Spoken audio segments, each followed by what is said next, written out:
Hey guys, today I'm going to share with you 3 tips that I feel I wish I could have known before I started shaping 6 months ago. Tip number 1, grab the planer low in the front. I notice this allows my hand to contact the blank while skimming the blank, and I feel like I have way more control.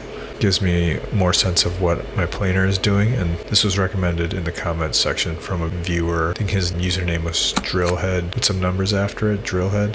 Thank you for that awesome tip. It's been such a game changer for me. And if you watch some of the legendary shapers like Ben Ipa or Bob McTavish, Matt Kazuma, or Timmy Patterson, they all hold the planer knob low, especially Timmy Patterson. His forearm is essentially just dragging along the blank.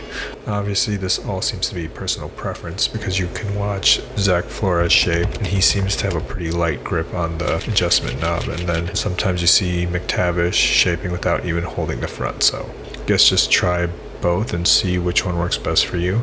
Tip number 2, start by following the shape of the rail for the first 2 or 3 passes. Then by the 3rd or 4th pass, as you get closer to the stringer, start straightening out your cuts so by the time you reach the stringer, the cuts are essentially parallel to the stringer.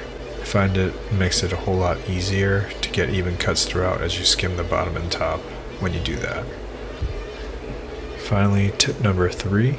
The more rocker there is, especially on the nose of the deck, the more perpendicular the planer needs to be to the stringer.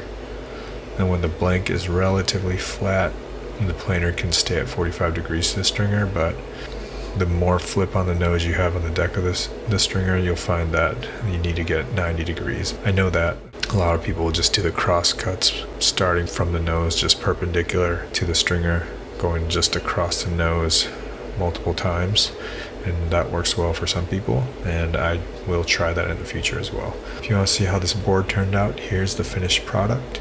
I didn't want to turn this into a full shaping video, and if you guys have any other tips or tricks, please leave it in the comments below. It's really helpful for me, a beginner shaper that never had really any formal training or never has had any formal training under a master shaper. So for all us backyard shapers, drop a tip or trick in the comments section. Thanks guys.